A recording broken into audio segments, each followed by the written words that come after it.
Buenos días a todas, a todos. Ya Juan Alfonso nos presentó un panorama de las oportunidades que abrió el cambio de la Constitución y de las leyes que fue aprobado en 2012 y 2013. En Mexicanos Primero consideramos que las transformaciones educativas que necesitamos no se agotan en dicha reforma normativa, pero sí abordan cuestiones que eran indispensables e impostergables para avanzar en el ejercicio cabal del derecho a aprender de los niños y de las niñas. Jennifer, por su parte, comentó la responsabilidad que tienen las entidades federativas y cómo los gobiernos estatales no han asumido el papel protagónico que les corresponde. Frecuentemente hemos advertido del bloqueo que ha hecho el CENTE o la coordinadora, pero no hemos advertido lo suficiente cuánto han estorbado, interrumpido, distorsionado los gobernadores.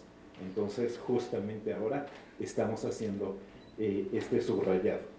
Quedó claro, como quedó en los ejemplos concretos, que los gobernadores y sus secretarios de educación han sido con frecuencia el obstáculo principal para el cumplimiento de la ley y que han empequeñecido o distorsionado el efecto que se esperaba de muchas de las nuevas reglas. Este 2017 es un año clave para la educación en México. Solo con la congruencia y el avance sostenido en la implementación se pueden lograr los primeros frutos sólidos. De otra manera, solo arrastramos la sobrecarga y la irritación de habernos salido de la etapa anterior, del status quo, pero sin alcanzar los beneficios tangibles que se esperaban. No olvidemos que son los gobiernos estatales quienes administran las escuelas, contratan y despiden los maestros, manejan la conformación de las plantillas, las jubilaciones, asignan los contratos de obra, se relacionan con las secciones sindicales, etc. Muchos gobiernos apenas empiezan su mandato. Más o menos la mitad de los estudiantes del sistema educativo nacional estarán con nuevos secretarios de educación en el curso de este año. Así, queremos subrayar estos 10 puntos como prioridades imprescindibles de 2017. En primer lugar, asegurar que todas las plazas se entreguen por mérito, es decir, que sean asignadas por concurso, tanto para ingreso como para promoción. Además de resolver los pagos atrasados e incompletos para quienes ya se evaluaron, es imperativo transparentar y confirmar la concordancia entre las vacantes definitivas, especialmente las jubilaciones. Ya nos mostró Jennifer, se jubilan un montón y se entregan apenas muy pocas plazas a través del concurso. Que se respete el orden de prelación y que se dé plena certeza en las regularizaciones, por ejemplo la que se está anunciando en Oaxaca, y en el regreso de los comisionados al aula. Ya nos advirtió Jennifer, podemos estarlos sacando simplemente de la etiqueta, pero eran comisionados sindicales y siguen siendo comisionados sindicales, solo que le pusieron otro membrete a la clave de centro de trabajo, pero siguen sin regresar al aula. Otros han regresado al aula, pero no a la docencia.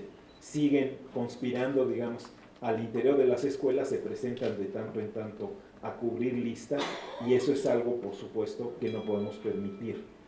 2. Involucrar a todos los docentes de cada estado, es responsabilidad de los gobernadores, involucrar a todos los docentes de su estado en la formación continua que sea relevante y pertinente para su contexto.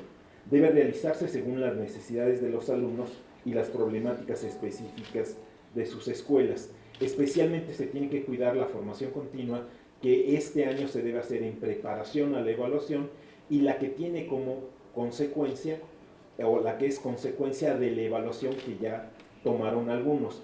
El refuerzo para aquellos que no resultaron idóneos es fundamental. Es responsabilidad de los gobiernos estatales. La gran mayoría se han conformado con sencillamente esperar la oferta a distancia que hace el gobierno federal. Unos cuantos cursos en internet que subsidiariamente está ofreciendo la federación no pueden sustituir la responsabilidad de los gobernadores de la formación continua de sus maestros frente a grupo. Tercero, depurar la nómina docente en cada estado, evitando desvíos o pagos a comisionados que deben estar sin goce de sueldo, con el sistema de información y gestión educativa que funciona en cada estado y sea alimentado por cada escuela. Los gobernadores y secretarios de educación son los responsables de depurar las nóminas docentes, de publicar las estructuras y plantillas, de reportarle al gobierno federal de manera oportuna las comisiones sin goce de suelo y de resolver todos los problemas detectados con las plazas. Eso implica poner en línea y asegurar la actualización del sistema de información sobre el sistema educativo de cada estado, el llamado SIGED, que es entonces debe estar conformado en cada estado. Hay mucho que hacer, sobre todo en los puestos administrativos de los propios gobiernos. Es decir, no solo hay aviadores comisionados sindicales, hay aviadores y comisionados de los gobernadores que están usurpando las plazas docentes.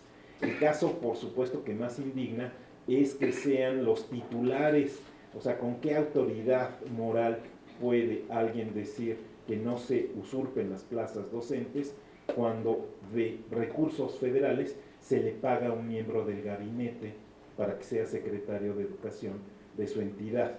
Y ya dijimos, no pasa en una, pasa en un montón, casi en la mitad de las entidades.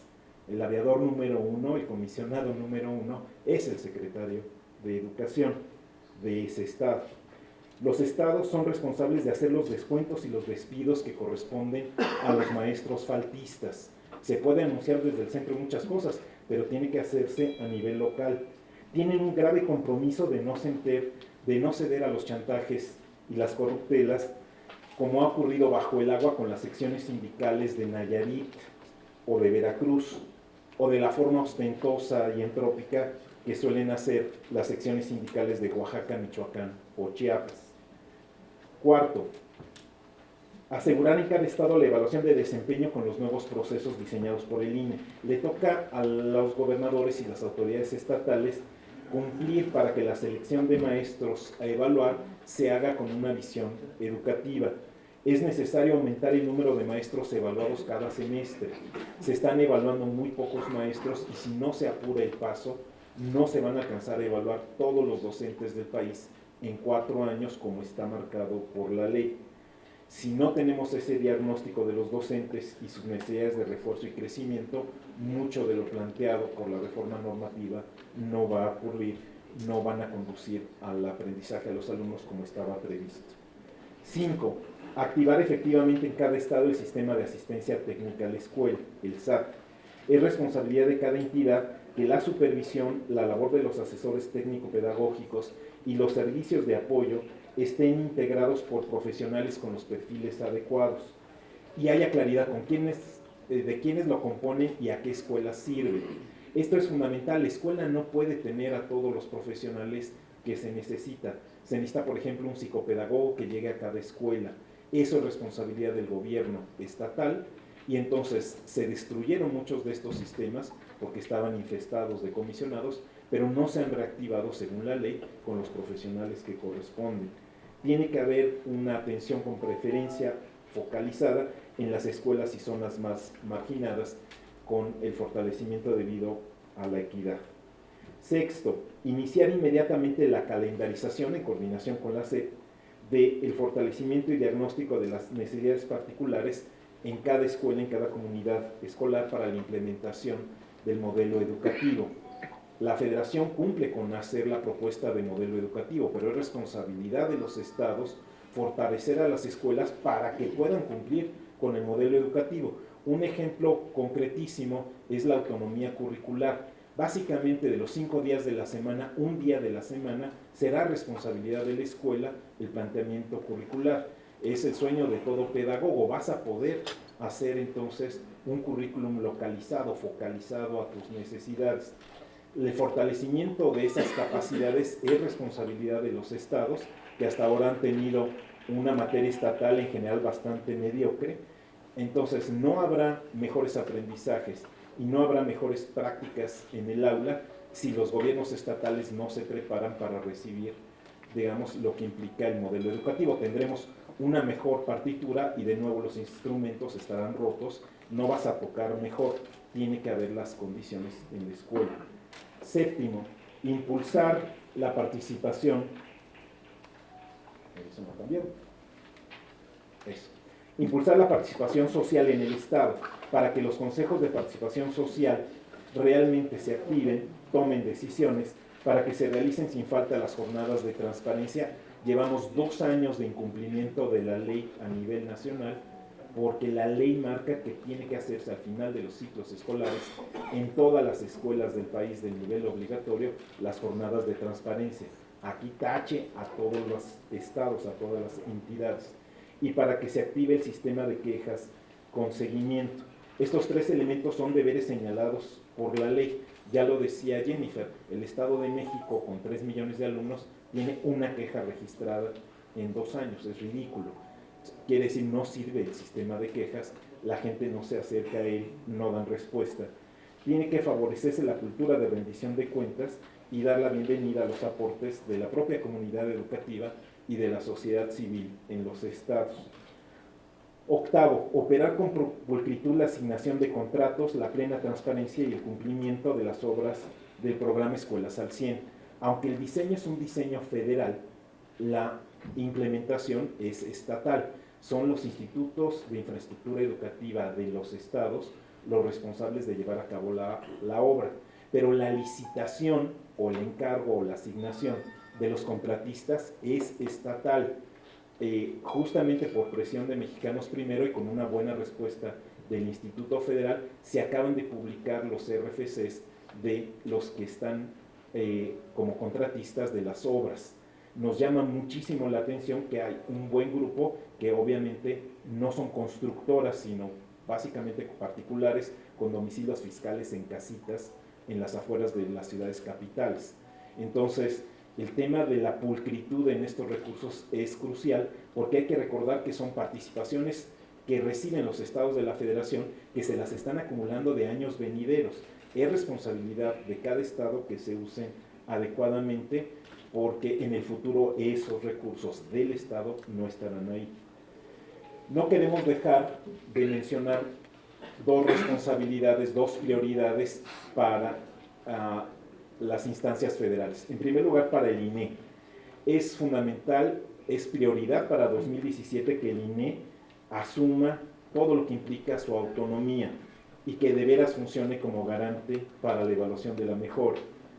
No está funcionando como órgano constitucional autónomo porque ha estado inmerso en estas justificaciones de que no hay dinero o no es el momento político, y sobre todo lo grave es ha solapado opciones poco adecuadas para la evaluación, sabiendo que técnicamente no son las mejores, las ha permitido solapado, ha permitido que vayan adelante, como la evaluación del desempeño docente sin observación en el aula y sin voz de los alumnos, o la falta de compromiso con el diagnóstico oportuno, censal y anual que corresponde a Planea, como ya nos recordó Jennifer. Finalmente, la última recomendación es, la última prioridad, que no es recomendación, es prioridad, y por lo tanto es exigencia también para la SEP, es poner inmediatamente en marcha la transformación de la formación inicial docente. Las escuelas normales y formadoras de docentes tienen que responder al nuevo perfil que está marcado en la ley para los docentes y también al nuevo modelo educativo. Pongo un ejemplo. En el nuevo modelo educativo se le da mucha importancia a la educación socioemocional. Si las escuelas normales a duras penas van dando tumbos con el conocimiento de matemáticas y ciencias para sus estudiantes, si tienen programas vergonzosos de bilingüismo, no se aprende inglés en las escuelas normales, no se puede pretender que se aprenda en las escuelas de nivel básico.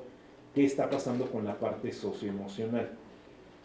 En fin, estos 10 puntos son una hoja de ruta con solo los indispensables. No podemos permitir que el reacomodo, la mezquindad y la simulación en los espacios oficiales neutralicen los esfuerzos de los verdaderos actores del proceso educativo, que son los niños y los jóvenes mismos, los maestros, las familias, las organizaciones de sociedad civil.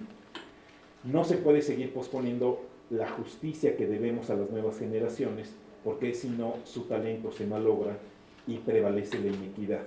El principal pendiente es que se vaya entendiendo que la educación no es uno más entre los muchos sectores de la vida pública.